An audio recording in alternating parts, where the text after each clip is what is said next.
մեր գործընկերները Արթուր Սարգսյանն էլ կալանավորված, այդքան մարդիկ են կալանավորված, բոլորս ինքներս անցնում ենք տարբեր քրեական գործերով, իմ հետ կապված կա քրեական գործեր, շատ-շատերի հետ, այսինքն էս 7 տարիների պայքարը այնպես չէ, որ հեշտատրվում են ընդդիմությանը, ստանում ենք շատ ժամանակ չենք բարձրաձայնում, բայց ինչպես կարելի ասել ընդդիմությունը թեթև տանում կամ հնարավոր է հաշտվում այս ամեն ինչը։ Դուք չեք տեսնում ինչ կարգի ռեպրեսիաներ են, բռնաճնշումներ են, ինչի մասն է խոսքը։ Պարոն Քոչարյան, երեկվա կալանավորումների հետ կապված ձեր գնահատականը, սա կրկին ևս մեկ անգամ հատված էր հայ առաքելական եկեղեցուն ուղղված։ Իհարկե, միանշանակ, քիչ առաջ ասացի, միշտ թվում է, թե ինչ-որ սահման կարող է ունենալ սրանց այս իրավական բեսպրեդելը լկտիությունը, բայց ամեն անգամ իրենք ապացուցում են, որ չէ, կարող են ավել ու հենց մեծ հաշվով սա ենք մենք երկար տարիներ զգուշացնում, խոսում սրա մասին, փողոց դուրս գալիս պայքարելու այս ամեն ինչի դեմ, որ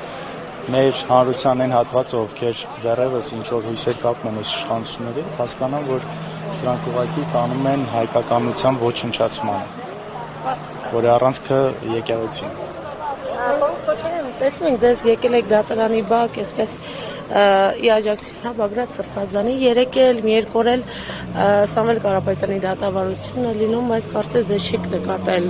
նա չեն դիմադիր դաշտում այ գործում, ինչու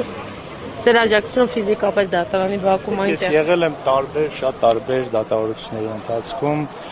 թե Սամվել Կարապետյանի,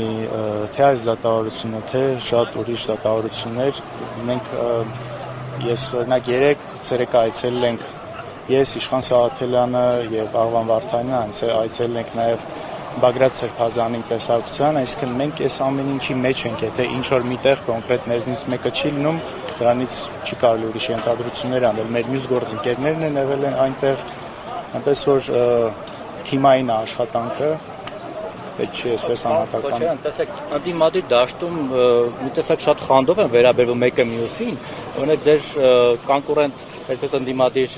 թևերը, օրինակ ձեզ են մրցակից համարում հիմնականում, ու նաև Սամվել Կարապետյանին։ Դուք օրինակ Սամվել Կարապետյանին կամ նրա կողմից ձևավորվող ուժին ընտրություններին մրցակից համարել եք։ Գիտեք, եթե տարբեր ուժերով մասնակցում ես ընտրություններին, կամա նաև մրցակից ես լինում բանի առումով, որ եթե տարբեր ես մասնակցում, բայց իսկապես այն ուժերը, ովքեր իսկապես պայքարում են այս իշխանությունների դեմ, կա այն համոզմունքը, որ այդ ուժերը չեն միանալու որևէ կերպ քաղաքացիական պայմանագրին, ես շատ լավ եմ նայում այդ ուժերի մասնակցությունը, ովքեր իրապես շանս ունեն հաղթահարելու։ Ոնց է կազմակերպելու այդ գործընթացը, որ մեկը մյուսին չխանգարեք, մեկը մյուսից ձայն չփախցնեք, իրար դեմ չպայքարեք տակից, կողքից, բացահայտ։ Պետք է փորձել, շատ կարևոր է դա իրար չխանգարելու հանգամանքը, եւ ես կարծում եմ, որ այստեղ քանի որ գլխավոր նպատակը այս իշխանությունների չվերընտրվելն է եւ կարծում եմ այստեղ հնարավոր է ճիշտ լուծումները գտնել իրար չխանգարելու։ Եվ մի բան էլ, քանի որ ձեզ եմ տեսել, ձեզ հարցեմ, մյուսներին էլ այդ նույն հարցը տամ։ Դուք տեսնում եք, որ ձեր դեմ օրինակ ընդդիմադիր այլ ուժերից պայքարում են հիմնականում, ոտքի տակը փորում են կամ ինչ-որ մեթոդներով ձեր դեմ պայքարում են։ Իհարկե կա։ Տեսել ենք, մենք դրա մասին բարձրաձայնել ենք։ Տարբեր հիմա անկեղծ չեմ ուզում դրա վրա ես կենտրոնանամ, բայց կա նման բաներ, ինչ որ դեպքեր կա, որ նաև ըմբռնումով ենք մոտենում, ուզում են ինչ որ ուժեր ընդդիմադիր դաշտում տեղ զբաղեցնել, ավելի ամուր տեղ զբաղեցնել եւ ինչ որ ժամանակ մտածում են, որ մեզ կամ մեր ինչ որ գործողությունների հետ համաձայն չլինելով կամ ինչ որ բաներ մեր դեմ խոսելով միգուցե մտածում են, որ կարող են այսպես իրենց տեղը ավելի ամրացնել կամ տեղը ունենալ ընդհանրապես ընդդիմադիր դաշտում, ըմբռնումով ենք մոտենում։ Պարոն Քոչարյան, շատ դեպքեր իհարկե հասնում է թույլատրելի սահմանները, բայց Պարոն Քոչարյան, տեսեք, այդ նոր ձևավորված մեր ձևով շարժումը ինքը բացառել էր հայտարարության տեսքով որևէ համագործակցությունը նախկին նախագահների հետ, Ինչու չենք եւ ասում են մենք շատ մաքուր ներկա ունենք, այսինքն անցյալից այսպես շակերտավոր կեղտոտ մարդիկ չկան ներկայացնում, ինչու են համարում այսպես նախկին նախագահներին, ես հիմերին կեղտոտ եւ ինչու են բացառում համագործակցությունը, արդյոք ժողովրդի աչքում հաշվի են առնում, չգիտեմ, շոր բան, որ ցածր վարկանիշ ունի կամ ձեր ներկայությունը գուցե իրենց վարկանիշին վնասի։ Դե կարծի երևի թե ինչ չի ուղղված, իրենց հաղված, ես չեմ ուզում ենթադրություններ անել, բայց խոսքը գնում է նախընտրական դաշինքներ կազմելուն, ինչին ես շատ նորմալ եմ նայում, առանձին ուժ են, ունեն իրենց ծրագրերը, ուզում են առանձին մասնակցել եւ այսինքն ինչն է այստեղ ոչ նորմալ կամ ձեր ասածի մեջ հատկացեք դաշինք ձևավորելու որևէ ուժի հետ նախընտրական նախընտրական, ինչպես արդեն ասվել է, ավելի մանրամասն ընտրությունների մասնակցության ֆորմատի դաշինքի, ովքեր կարող են ներգրավվածներ, մենք ամիսներ հետո դրա մասին կխոսենք, այս պահին ավելի մանրամասնելու բան չունեմ այս մասին։ Տեսեք, քանի որ դուք ձեր թևը, ձեր հայրը քաղաքական ուժ չունեք, կուսակցություն չունեք, բայց քաղաքական թիմ ունեք, չնայած կոնկուրենտ օֆիսից ասում են 18 աջակիցներ կամ 19 երևի։ Ինչ-որ է, քանի հոգի ուզում է լինի։ Հիմա դուք ոնց եք պատկերացնում, էլի Հայաստան դաշինքի ձևաչափով, անունը էլի մնալու է Հայաստան դաշինք, թե այլ ձևաչափ, ովքեր են լինելու Հայաստան դաշինքի մեջ, էլի դաշնակցություններ լինելու, թե